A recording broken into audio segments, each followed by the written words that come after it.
So welcome to episode 17. You're episode 17. I never thought we would get this far when we started this. So today I have with me Kelly Steyn, and we've actually known each other for quite a while. You knew me as a Neeland. Yep. My maiden name, yeah. Absolutely. How long have you had your license? I got licensed in 2007. Okay. Yeah, Yes, summer of right 2007, but I sold new construction first. Okay. So when we met, it was probably like summer, fall of 2010 when I went into resale. Yeah, I got my license right around the same time, right as everything tanked. Yep. Yeah, so it was fun. So for people who don't know you, give them a little bit of background on you, like who are you? Sure. What are you doing now? What am I doing now? Kelly Steyn, and I have been licensed, like I said, since 2007. I graduated college 2006 and always knew I wanted to get into real estate just from like childhood. I always just loved houses. So, but you're 22. I didn't know what I was doing. So I just looked for jobs in the real estate industry and got a job as a title rep. So I did closings. Mostly at that time, it was like refis. And I didn't really know at the time, but I guess we did a lot of subprime loans. Yes, we did. 2006 to 7, and then that went under. 2007, they consolidated all their branches and like closed them or moved them all to St. Louis. So I lost my job at like 23, and then I was like, you know what, I'm going to get my license. So I went to get my real estate license, and then meantime found a job in new construction and sold for a builder till 2010. And then that went under bankrupt and they laid off their sales force. So by like 26, I think I was laid off twice in the real estate industry. And then I was like, you know what? I'm ready to go on my own, 2010. And that's where we met. Yeah, absolutely. So we met at KW. Yep. So how was your career like when you started like as an agent? Like not doing new construction, but resale. Yeah. I mean, it was tough. It was... At that time, I already had like a good stepping stone of like contracts. So I feel like that's a big hurdle when you're getting into this industry to understand the legal stuff part of it. But I already had like a good background of that. It's more like how to get clients. Yeah. In 2010, 11, 12, there wasn't a ton of, I was just thinking about this on the way over. There wasn't like online leads. I don't even think really Zillow was around maybe. I don't know when it actually just started. Yeah. So it was tough, but I did the longer term building of business of like networking. Yeah. I wasn't on the calls like cold calling and stuff like that. I tried everything, but what I really liked doing was networking and just meeting people and getting out there and volunteering and just keeping busy and just meeting as many people as possible, which naturally grew into business. Awesome. How do you think that differs from right now? Because that was a tough market back then. I think it's the same now. It's tough. Yeah. You got to just do it. You got to get out there and figure out what lead generation works for you. And there's so many different options. So some people like the phone. Some people like in person. You just got to figure out what works for you and then do things that, you got to get a little uncomfortable. You can't just expect it to come if it's easy. No, absolutely. How like networking that you mentioned, right? So how on the scale of like all the things that you could be doing to get business, where would you rank that as far as? That's like my number one still. Yeah. Yeah. Would you recommend that to anybody? Yeah. For any business, I feel like you just got to meet people and then you align with people like professionals that you might naturally refer business to. Mm-hmm. But also you never know, especially in real estate, it's just anyone is really a potential client. So it's meeting, strategic people, but also growing the connections. You can't just go to a business card exchange and expect business out of that. You got to really, meet people and then grow that connection. Cool. Do you use a digital or a physical business card? Both. I have the digital, but I always have to download the app every time because I never use it. So I still carry the old school business cards. I've been very procrastinatory, I guess, if that's even a word, but about getting new business because I ran out and I'm like, all right, I want to redesign the business cards that we have, but I kind of in a pinch needed to download the digital one because I needed business cards for something. And it's so easy, but I feel like it depends on who you're networking with. I agree. I have had some older folks, scan the thing and they're like, what do I do with this now? Right.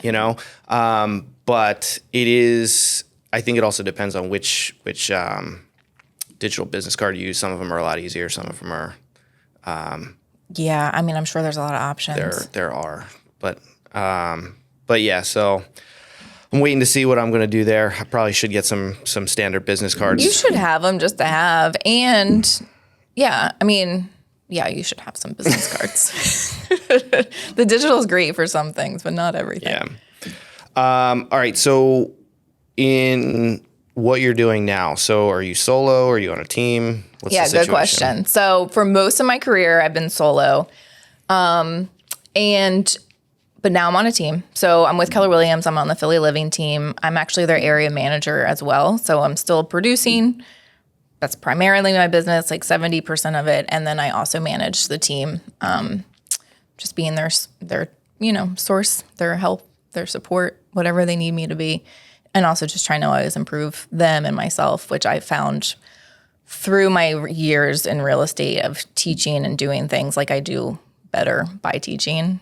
Yeah. By learning stuff. So it's been helping me too personally to grow my business being their manager. Cool. What made you transition to being on the team? So I joined the team back in 2016 when I was I was on their expansion team. So I was still in Keller Williams Bluebell, but I was like by myself, but I had the Philly Living team behind me as support.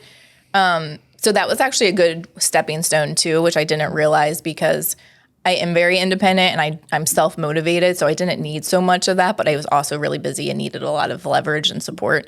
So like I got that to the extent that I needed. And then I was still kind of on my own. But I did it because I wanted, support. I was getting busy. I wanted the leverage. I wanted the transaction coordinator. I wanted marketing help. I wanted some accountability people to help me. Yeah. And just people to we do morning calls and I love them because sometimes you just want to start the day and talking to fellow realtors and maybe you need to vent about something. Maybe you need to talk about something going on and it's kind of nice. I love talking to realtors. Probably why you have this? Yeah. Okay. So talking about the support. So we have one of our clients is a boutique brokerage. And they're growing. And one of the things that they really tout that they offer is support, right? Mm-hmm. And I have, seen a bunch of my clients jump from brokerage to brokerage over the years, and support is one of the biggest the biggest things that they mention, right? Yeah. So when you say support, what does that mean for you? Yeah, that's a good question. And I have jumped from brokerage to brokerage, and not usually from support. It's more of just culture. So our support is, we're kind of a boutique brokerage inside of Keller Williams because we have me as your area manager. So I can help you with goal setting and accountability. Call me because you have a deal related question. You have a hands-on person to call instead of calling a broker, which isn't always available, or might be a broker. Our office is 800 people. Sure. So you have me, and then you have our transaction coordinator, you have our listing coordinator, you have a marketing coordinator, you have our COO who's in charge of helping with the back end. So if you need support with your back end, our command, our CRM, or tech issues or something like that. And then you also have our CEO who's also amazing, and he can help with other related things. Similar things to what I do, but maybe on a higher level. And we also have tons of trainings as just a team, team meetings, team trainings.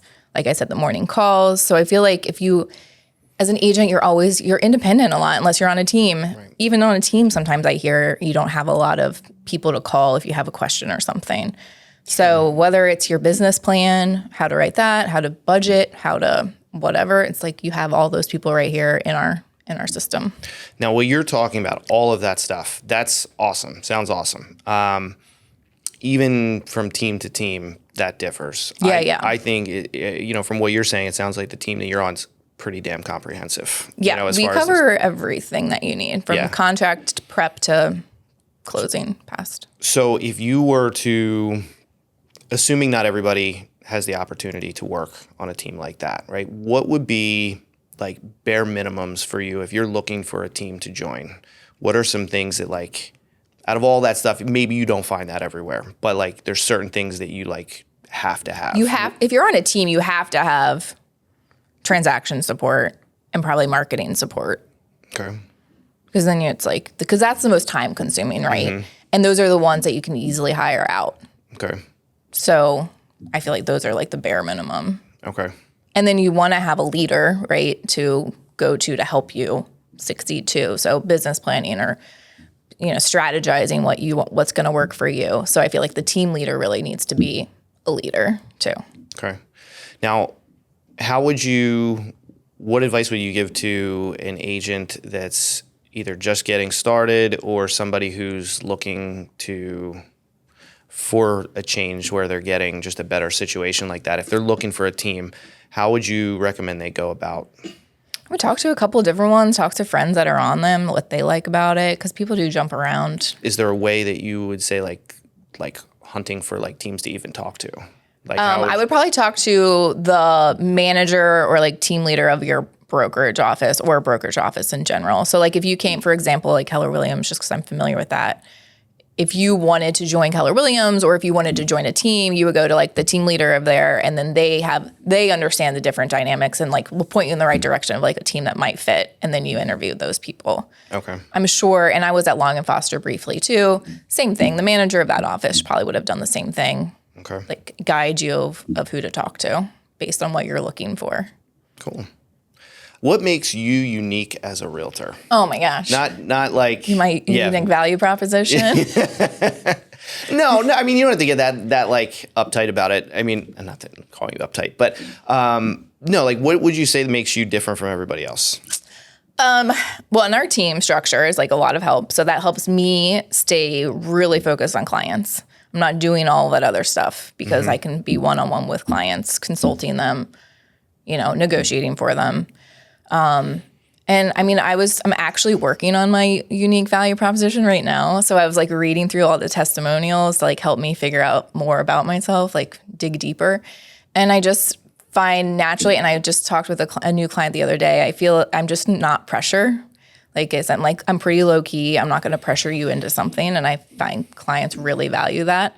Now, that doesn't mean I'm lax and like let anything go. I'm super like fight for my clients, but if you can take your time, I'm not gonna be like, this is the house, you need to get it. I've heard that so many times. People feel pressure to list their house for a certain price or to buy a certain house. I'm very patient, and I educate and guide, obviously, and make sure they make a good decision, feel good about it. So I want to touch on buying and selling, but for sellers, let's start with sellers. What's one of the major things that you think that they need to be educated on in today's current market? Their current like local market, like stop listening to the news of what's going on. Same with buyers, but like just understand the numbers of what's going on in their market, days on market, average sale price, like what's happening in their neighborhood, so they price it right, because it's hard. It's been hard the last couple of years to price houses. Yeah. So you always, but that's like a huge part of marketing it right and getting the right price is pricing it right. So just like listening to your agent, make sure the agent is explaining it properly and pricing it right. Okay. On price, so given the past handful of years that we've been in, I remember when I had my license and you'd be talking to a seller and they'd be like, I want to list it for this astronomical number. And it was like, no, I mean, you had agents that would just say, okay, just do it just to get the listing, but you're not helping yourself out. But recently you're dealing with a situation where it's like, hey, I could say this is the right number, but then, I've seen people that are getting six figures over ask in some situations. So how do you tell a client that is set on getting a much larger number that's not valid when some of the stuff that they're seeing out there is occurring? Yeah, that's a good question. I mean, I just go back to the data. You can't really, you look at the numbers and be like, yeah, that did go over, but I still see overpricing in today's market, So the overpricing, you can never underprice the house. the demand's going to bring it up. Okay. So I always, no matter what market, you don't want to overprice it because then you're just going to bring more days on market. I had a situation, 2 years ago in this market, and we priced it a little high, like 25,000. It was like 600. I think we priced it like 645. And the market was showing like around 6. There was like 2 pending. I was trying to get the pending price. And we weren't getting offers within like the first week. And I was like, the first week in that price range, like, something's wrong. Yeah. We reduced it 20,000.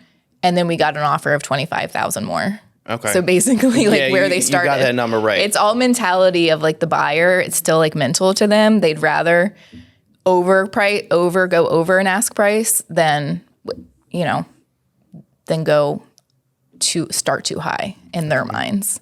So you just explain to them, real life situations that you've seen. You don't want to overprice because then they're going to think they might pay that price, but not if it's asking that price, because then they think it's going to go over and then they don't want to go that high. Okay. Does that make sense? Yeah. Does it? You're lying. In the buyer's mind, it's like a game. Like they don't want to overbid if they already think it's priced high because they think that other people are going to go. They don't want to be in that situation. But if it's priced lower, they will go that high. Yeah, I think so. I mean, I think you're getting. I think it's starting to shift a little bit now, but I think buyers were of the mindset, like knowing going into this, assuming that their realtor was educating them properly, that like, yeah, you're gonna have to fight for these houses. And, I think they were kind of going into it prepared to go over. Right. But yeah, I don't know, like where is that mark? That's hard, and it really depends on that neighborhood. And like you said, the market is shifting, and it has even for like a little bit of the last year, depending on what market you're in, like even in Philadelphia, like what neighborhood. Right. So it's like you really just need to do a lot of research and understand what it is, and then price it right. I just had one in Lansdale, like we priced it really good, and we did end up getting 40,000 over. Yeah. Which surprised all of us, right? Yeah. And I like to be surprised, like, whoa. Yeah. It's hard to know who's gonna value that. Yeah, I've been blown away with some of these offers that my clients tell me about. I remember when I was shooting a house right before, like during COVID, right before everything exploded, and I just shot it, and the agent was telling me they were going to list at 685, and you kind of started to feel that something was coming. Yeah. And right at the last minute, they're like, we're going to list it at 750. And in less than 24 hours, they got 799 cash to take it off the market. And I was like, wow, we're in for a ride. Yeah. And then it was just boom, boom, boom. I mean, we got busy after. We were on track before COVID to have our best year, and then COVID hit, and there was like a 2-week period where we were like, "Oh crap, what are we gonna do?" And then we got the exemption to be essential because we were really the only piece that realtors couldn't do remotely. Yeah. So we were able to do that, and then once we got the green light for that, we just we got busy and never slowed down. It was crazy. In 2020. That was 2020, right? And then 2021. I feel like we're kind of coming to we're kind of working towards like a little bit of an equilibrium. Is that what you're seeing? Yeah, totally. I mean, it's still busy, right? And again, it depends on the neighborhood, but it's definitely slowed down. And even like the last year, maybe that's not, I mean, we were going like 20 offers. Like now it's like 3 to 5 is about normal. Yeah.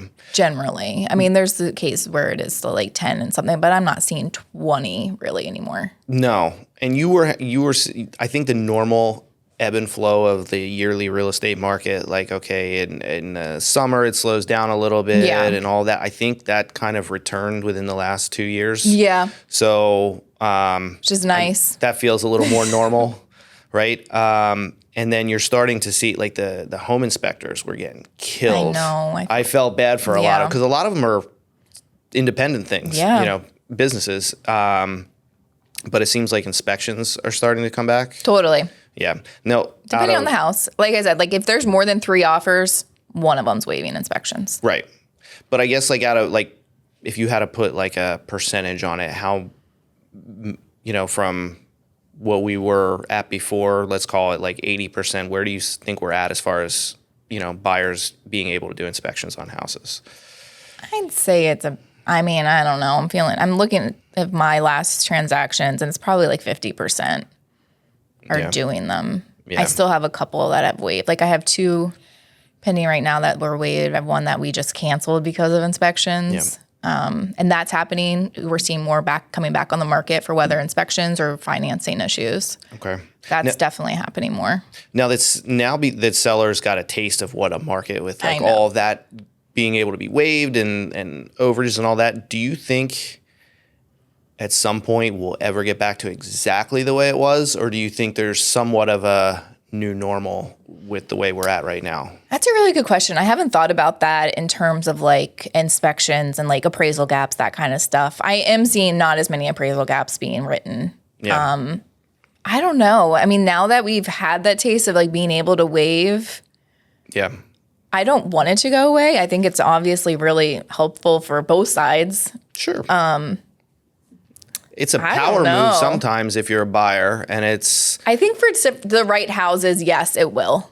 For ones that like, you're going to renovate anyway, yeah, those will probably continue. And maybe houses like a little not so, like maybe a couple years old. I don't know, though. That's a good question. Yeah. I feel like eventually they're going to have to, just depending on the house. What do you think we get back to a buyer's market anytime in the next 5 years? Ooh, I think so. Yeah. Yeah. Soon or like... Yeah. Not soon, but in our area, it's just such a good area. Yeah. Like we never really even, I was selling during the recession, like we didn't have a huge impact in Philadelphia area, like region. So I don't know if we'll ever see, we will eventually. Ever is a big thing. But like in 5 years, I feel like it'll definitely be balanced. Yeah. Cool. All right, so let's shift to buyers for a little bit. What's the mentality of buyers right now? They're the ones that you're dealing with. Like when they're coming to you and you're starting to work with them, like where is their headspace when you start the process, prior to them actually getting their feet wet? I feel like there's a little bit of anxiety, depending if they're first time or second home buyers. Both of them, like they understand, they've seen their friends going through this market in the last couple of years. They've experienced things that they're nervous, but they're more educated because of that. But I feel like there's hopeful that it's going to work. Yeah. I feel like they just are, and we coach them on just being patient, right? To having all our ducks in a row and educating them as much as possible. But I feel like there's a little bit of anxiety, but I think like that's any time you're buying something big, So I'm seeing some positivity. I feel like the rates have been where they are for so long, so that's not much of a question anymore. If they're getting into it, like they just know like that's what it is. They're not going to see 3%. No, they missed that. I don't know if we're ever going to see that again. I don't think so. Yeah, that was. I was telling people when that was all happening. When I sold new construction, I had a mortgage calculator, and I found was it like a big physical? No, it was like calculator? It was like a pocket one, and the lowest it went to was 4. Yeah. So it was like they don't even have a mortgage calculator for under 4. Yeah. Yeah, some of those rates were ridiculous. How much of that do you think is so real quick on this? So how much of that do you think is still affecting sellers' decisions to put their homes on the market? And the reason I'm asking that is because I kind of look at it a little bit similar to kind of gas prices, right? Mm-hmm. So we all bitched about it when they all went up, but then you get used to it, and then it's kind of like, this is just how it is. Do you think we're far enough removed from that jump in interest rates yet where sellers are just like, okay, we want to move and this is what it is? I think we're far enough removed that it is what it is for the most part. It depends. I would say last year that was happening more when they went to like 7.5. They like jumped last year, I remember, and I had a condo for sale in the city, and I was like, it's 1 year condos in the city are hard. They get crushed first. And I'm like, and it's just now your higher rate. So that did hurt a little bit. But now it is what it is. I don't think it's making sellers really adjust much. Yeah. Since they just went down a little bit too. Yeah. So they're not in the mid 7s anymore. No. And I think realtors and lenders like teaming up, they've come up with some pretty creative solutions for these people, which I think is pretty good. Okay. So I have some of my clients, I always shoot the shit with them when I'm at the shoots and stuff like that. Yeah. So when I talk to them, some of them are really like negative on getting to their buyers into houses. Kind of that's their mentality. They're having a hard time doing it. And then others I see that are just like, I have a buyer, and a few weeks later they're posting on their social media that like, hey, we're under contract. What do you think? Is that the agent needing to get better at what they're doing? Is that, or is that just, are some agents just better at helping, guiding their Wait, what do you mean? Getting them into the house because it sells so quick, or? Meaning like some agents don't seem to have the issue of like, hey, I've been hunting forever with this buyer and we just, we're making offers, we're not getting any of them. Do you think it's the agents need to switch their tactics a little bit more? Or do you think, because some of them seem like they're having big problems doing that, and then others seem like they're just, hey, I've got a buyer, knock it down. Like, hey, they're in houses. What do you think? I think it's a combo. Some of my clients, it took, 5, 6 offers, some not so much. I had a buyer that was like 3 years during COVID. Ouch. Like they renewed their lease twice, I think. And that's what the comfort level of the client is to do, to make sure they get it done, but also the education of the agent of being like, you need to be this aggressive for this house, and being able to be bold enough and confident enough that that's what they need to do, and conveying that, in a nice way, in an educational way. Mm-hmm. But some buyers just aren't willing to do certain things. But it still works out, and that's often why it takes them more offers. Correct me if I'm stating this wrong. So it sounds like you're saying it's on the buyer's end, it can be attributed maybe to like risk tolerance, I guess. Risk tolerance, yes. And then on the agent's end, some of them may need to be a little more aggressive, not in pushing their buyers into something, but letting their buyers know what it's going to take to get a deal done. Right. Okay. Yep. During COVID, I created like a cheat sheet of, I don't remember how many's on there, but it's like a whole list of like probably at least 15 things of what I'm seeing getting deals done. And I share that with them when they're starting the house hunt, and even now because it is still competitive. So it just outlines everything I've seen, from appraisal gaps, waiving inspections, doing a deductible for inspections, paying transfer tax, doing a lease back, like everything that I've seen. So they're well aware of like the negotiation points and like what I've seen. And then I'm like, you don't have to do all of these, any of these, but this is what I'm seeing to get things done. And then when it's a specific house, then we go into that again of like, what are you willing to do? This is what I think needs to be done. How bad do you want it? How bad do you want it? And how bad do you want it happens in any market, right? Like I always say, would you be sad if someone else got this house? If so, let's write an offer, and how bad do you want it? Okay. Now, so another thing. So with some agents that I've talked to, they told me they'll never tell their buyers not to do inspections. Do you think that that's a good thing, or can they be hurting their clients in some respect there? I think there's some respect they get hurt. Yeah, sorry, finish your thought. What I was going to say was that I think even if you're recommending that, even if you don't like it, because having to do that prior to things being the way they are now, it was completely antithetical to the advice you would give people before. Yeah. Right? So as long as you are explaining it properly and letting the buyer know what they're getting themselves into by waiving inspections, does that,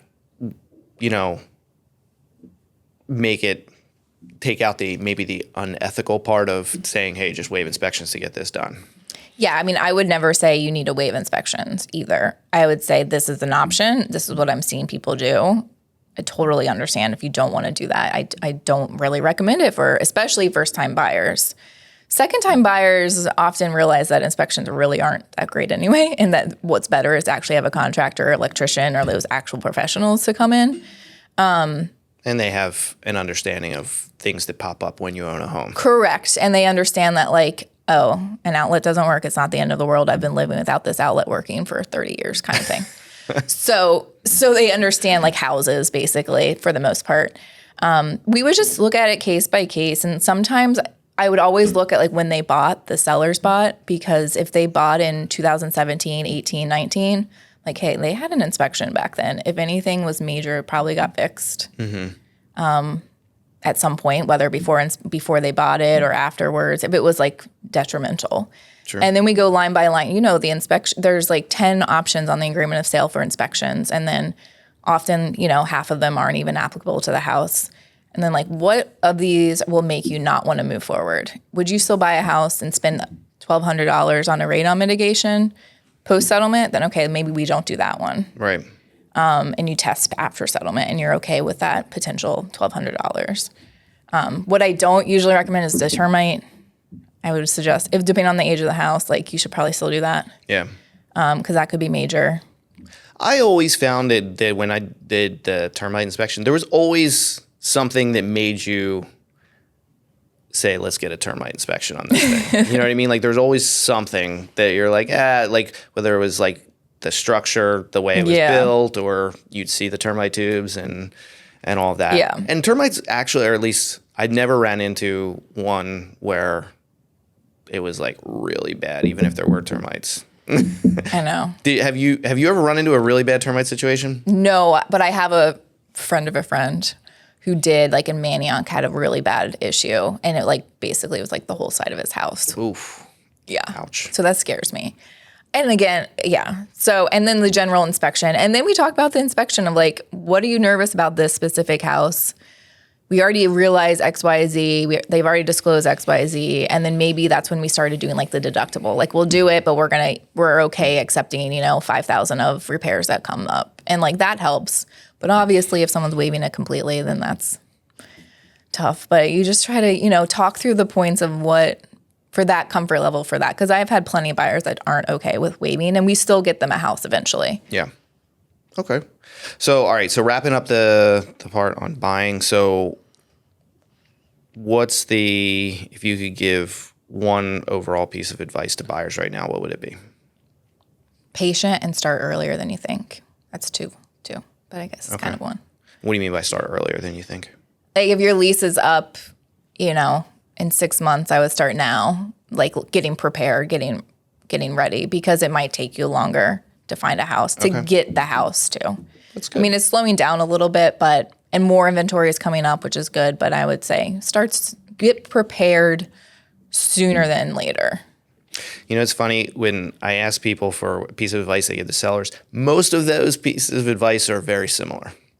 With the sellers. Yeah, with the sellers. But on the buying end, there's usually somebody has their own little thing. And that one somebody hasn't given yet. Oh, yeah? So I think that's... hopefully that's good advice. I think it is. 100%.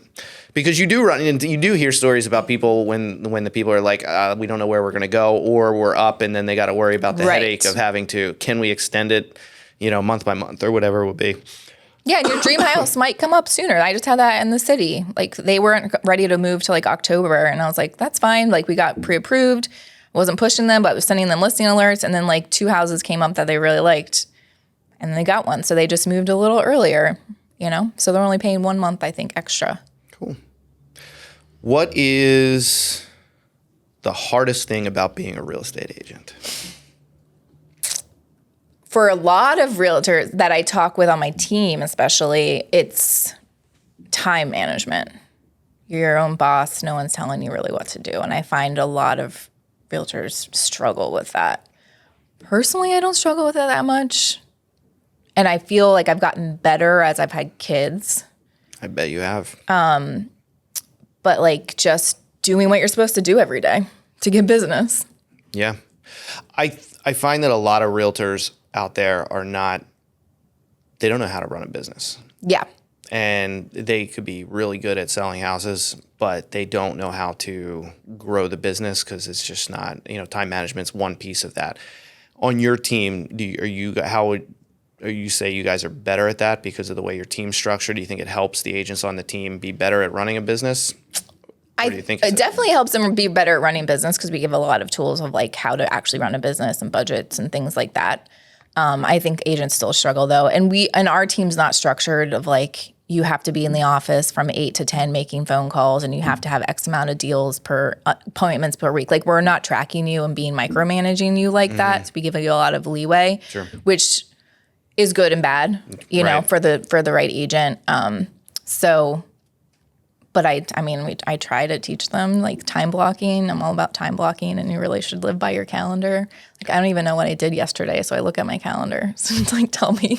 What would Kelly Steyn's number one time management tool or go-to practice? I don't have anything fancy. I just use my calendar and like I just time block like the color time block things. Would you say just using a calendar is probably one of the best tools? I mean, I use my digital and I do still write down to-do lists like for the day, and I only keep my to-do list very short for the day, like 3 things that are like my priorities that I have to get done today. And then there's obviously 1,000 other things I should be doing. Right. So I prioritize. So when it comes to real estate and all the things that you have to do as an agent on a day-to-day, how do you go about prioritizing what, like, I have to get this done, these type of items done versus stuff that's like running lists that can go on? Yeah. Usually it's lead gen or like follow up. Like I need to contact these certain people or whatever. So those are like has to be done items. Has to be done. And then if there's like, and this will change day to day, but like, deal related stuff that has to get done. That is usually. Now, why is the prospecting and touching base and all that stuff, why is that important to your business? To make grow. Sure. Yeah. You always have to grow. You're in sales. You always have to you gone through periods of time where you kind of fell off the wagon as far as doing that stuff? And how do you notice that affects your business when you don't keep up with it? It affects it like ebbs and flows. That's natural. More so, it affects like my own well-being.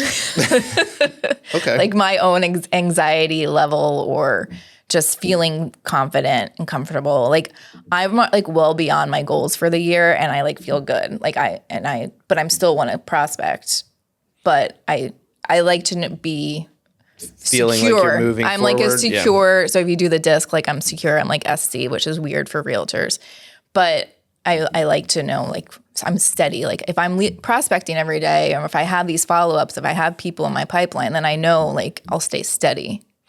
Would you say that those items, if they're done consistently, that they will like 100% pay off? Yeah. Yeah. Yeah. Okay. Sure. All right. What's it like being a realtor and a mom? What was life like before being a realtor, before being a mom, and then how did it change for you when you became a mom? Before mom, a lot more networking and evening networking. And maybe a little more, on the fly, on the go. Because I was only like, didn't have a lot going on besides whatever I was playing with my husband. Now it's a lot more structured. Like I can't, and I'm better at being more in control of my time. Like I can't do this, for whatever reason, for kids stuff or whatever. So I'm more structured and can say no and control my time a little better. Okay. How is it hard balancing that? Or do you think you have it down to a science now? Oh, no, I don't have it down. Always learning, especially as they age different too. True. I mean, I certainly bring them on showing appointments from time to time. My little assistants come. Future Realtors of America? Some of my clients know my little assistants. So that's been a struggle, especially as they are in different stages of life. Some of them at some stages I'm like, I can't bring them because they're wild or something. Mm-hmm. When they were both babies and the car seat still, I took them everywhere. So I forgot your question though. What was how is it? Do you have it down? Oh, like not the down to balance? science. Yeah. No. Like I said, as they're changing Yeah. or getting into different sports, like getting things, I just signed up for like a fall field hockey and like I think they're on like Saturday mornings. I've never had to do that. And I was like, crap, like I got to figure that out now. Yeah. But it's also fun. And it's another way to meet new people. And that's like my networking is different now. Like I join moms clubs, that's my networking. There you go. So it's just a little different. Yeah. But still fun because I'm always, you want to have fun while you're doing it. Yeah. No, 100%. Okay. Weirdest thing you've ever seen on a showing? I always bring this one story up, but I know I just saw something weird that I actually said I'd never seen that before, and I don't remember what it was. The weirdest experience I ever had was I showed a rental, and I swear to this day that someone was in the bed. like they just went under, like I went into the room. You always knock, especially rentals. Like when the doors are closed, you knock. And I thought I heard shuffling. I was like, I'm coming in. And then like the bed sheet was there, but it looked like there was someone under the bed. But there wasn't. I don't know. You didn't go that far. I didn't check. So that always stands out as being like a weird experience. Weird things. I feel like I see weird things all the time. Mm-hmm. I usually post them on my Instagram, like weird decor or just. I did actually see one recently where they had wine bottles on a tree upside down outside. And I was like, oh, that's an interesting. I'm always looking for ways like reuse or recycle things. I was like, that's a fun way to reuse wine bottles. And then someone DM'd me, they're like, that's actually a way to keep spirits out of the house. I was like, oh. And then I Googled it, and it was like an ancient tribal way to keep evil spirits away. There are some weird people out there. So I don't know if that's what they were doing or not, but probably. It was a weird house. I've seen things over the years. It's like I've seen some really cool things. The one thing I like about doing what we do is like we get to see things that otherwise we would have no business being in those houses, and some really awesome things and then some really weird things. What's your weirdest? Weirdest? I don't know if it was, so it was a house that one of my clients, her ex-husband passed away. So it was his house. It was on the main line, and it was very, very cool house. Not like your normal layout or anything. And I get to the house, and I see a doe outside, like on the lawn. I'm like, all right. I see her go around the back of the house. I'm like, I'm going to see if I can get a cool shot with the deer in the picture. So I go around. She's got two babies, and the babies are like feeding on her. I'm like, one, I've never seen two babies feeding on the mom ever in like real life. So I thought that was like, oh, that's cute. I snapped a photo. Yeah. I'm pretty far away. I have a wide angle lens. I'm not close to them. And like, as soon as the shutter went off, the mama turns to me like that. And I'm like, oh no. And she's staring me down. Oh no. So the mom starts walking me down. So I go back to my car. I'm like, oh shit. And I get into the driver's side, and the deer comes all the way up, like nose like this close to the window, and just staring at me for probably about 5 minutes. And then eventually she walks away. She's like, don't take weird pictures of my kids during this. Basically. And then it gets even weirder. So I go into the house, and I couldn't get the lights to work. And it was pretty dark. So I called the agent, and I said, is the power on? And she's like, yeah, it was. I was there yesterday. None of the lights are working. So eventually, the same lights that weren't working start to work. And it wasn't them warming up. It was just really weird. I go in there. There's really cool room. They had a old, like the original VW Bug in the middle. I don't know. It's just cool, like weird house. And in like horror movies, they'll have like a fly or a bee start buzzing around, and that's like representing something's with you. No, but I don't watch scary movies really.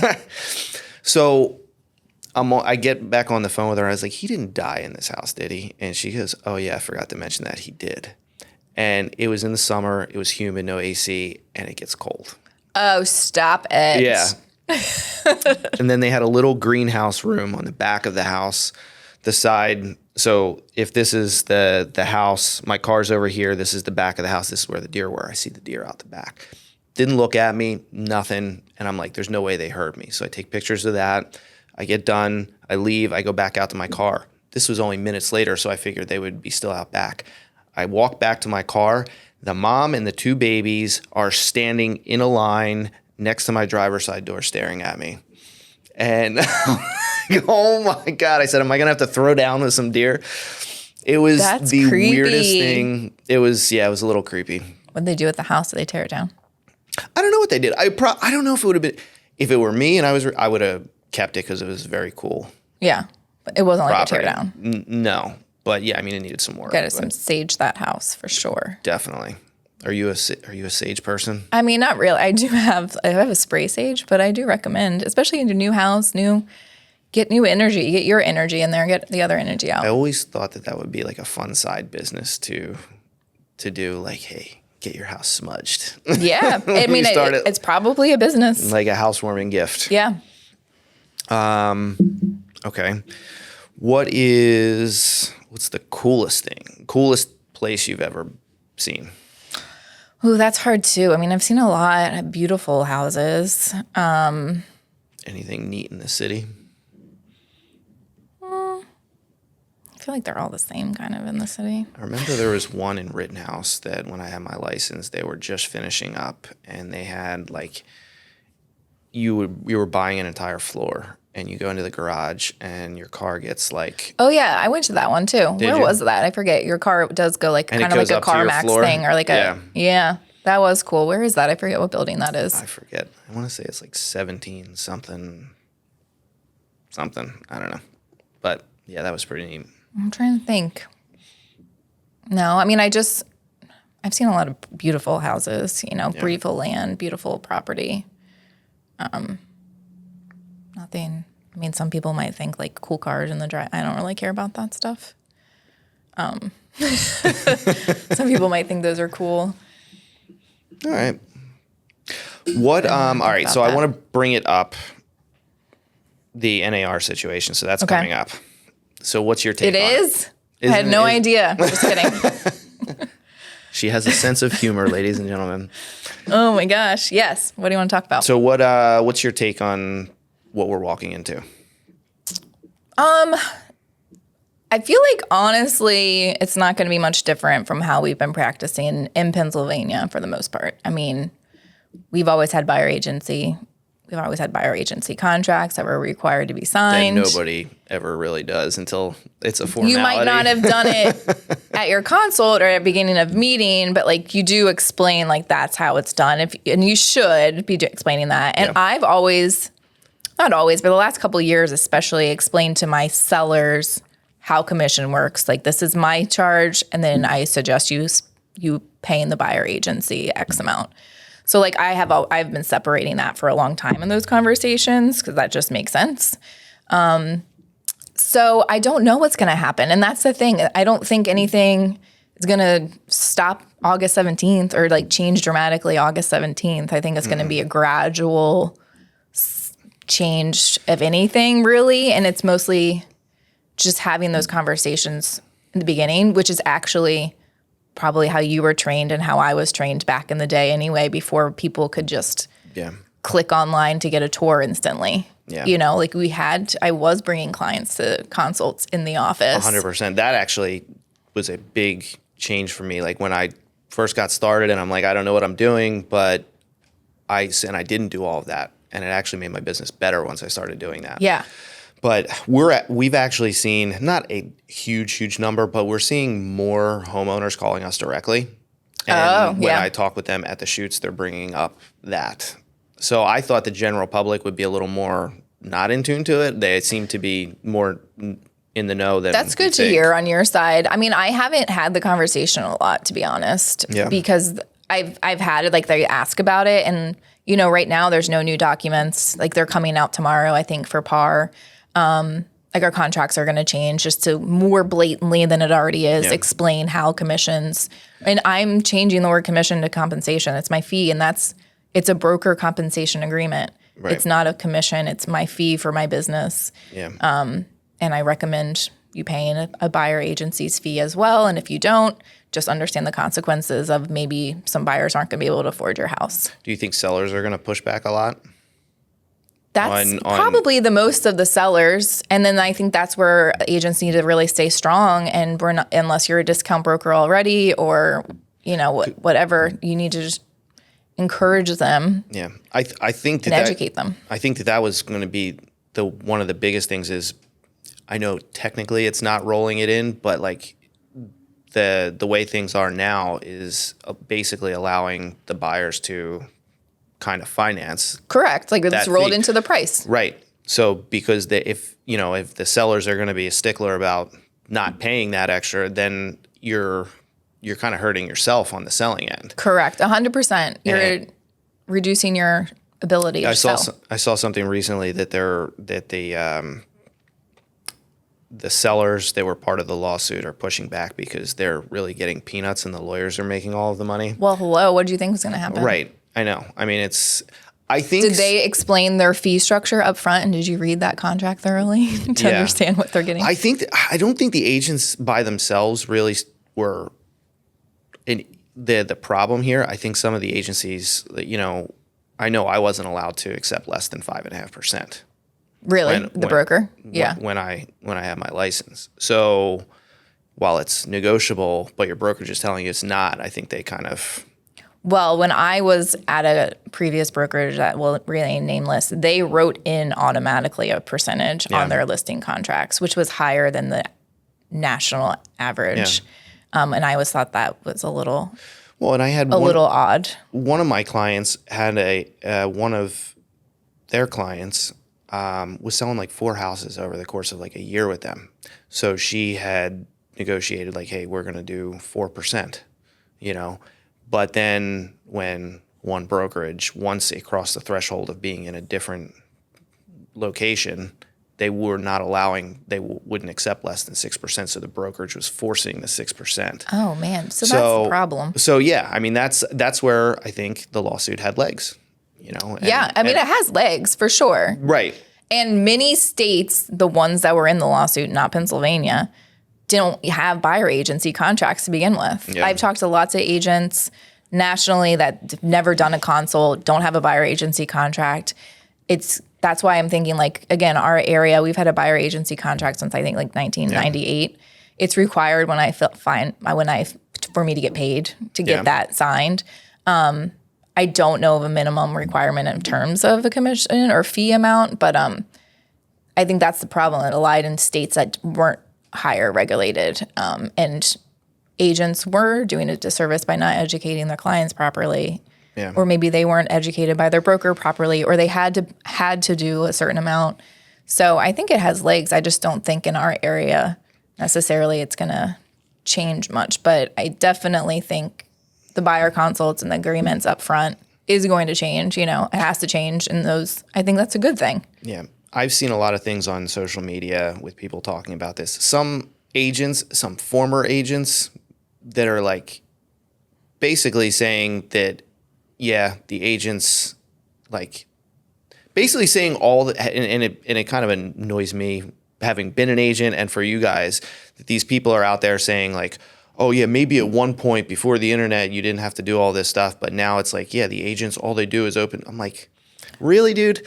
But do you think how much more important do you think having that value proposition and being able to articulate your value to a buyer or seller is it going to be after this takes effect? Very, very important. You're going to have to differentiate yourself. You're going to have to get that conversation. And I've been telling my agents too, like, it's like a listing appointment. Like, you're not going to list their house before you get a contract. Right. Like it's a buyer, same thing. You're not going to start showing them houses until you have a contract. We got to treat them as professional, educate them as much as possible before you start. And it isn't anymore, like I said, the internet and those websites did kind of ruin consumers of like instant gratification to get an agent to open a door for them. And there are plenty of agents that are that, Mm-hmm.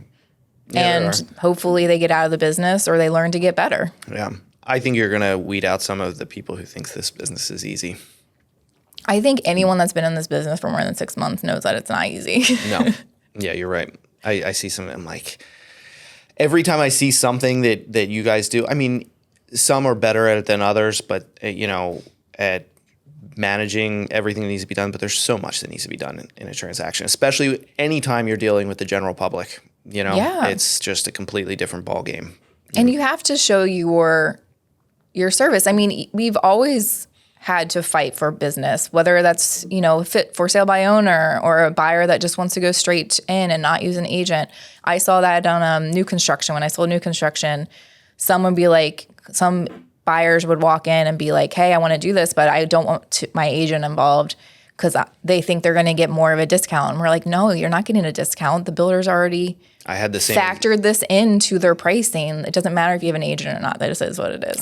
I had a friend of mine I was showing a bunch of houses to, and one weekend didn't hear from him for like a few days because we were seeing houses like all the time. And then he went to a builder that weekend, and then by the time I heard him, oh, my dad said I was going to save money if I didn't use you. And I was like, and they had all sorts of problems.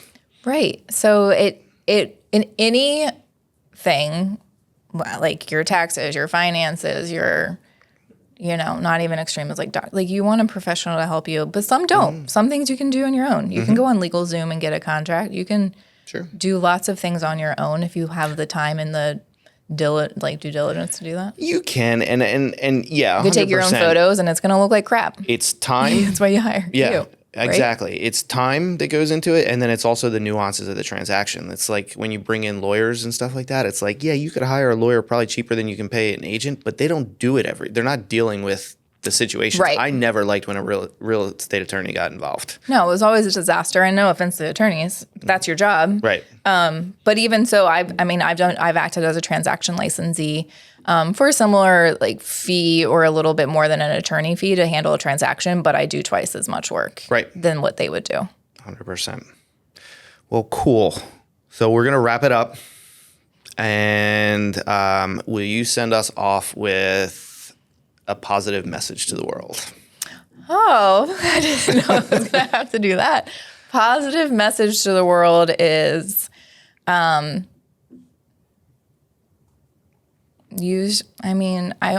can't think of the quote right now, but it's all about time. Your time is precious. So do what you're supposed to do and enjoy every day to the fullest and smile and keep on keeping on.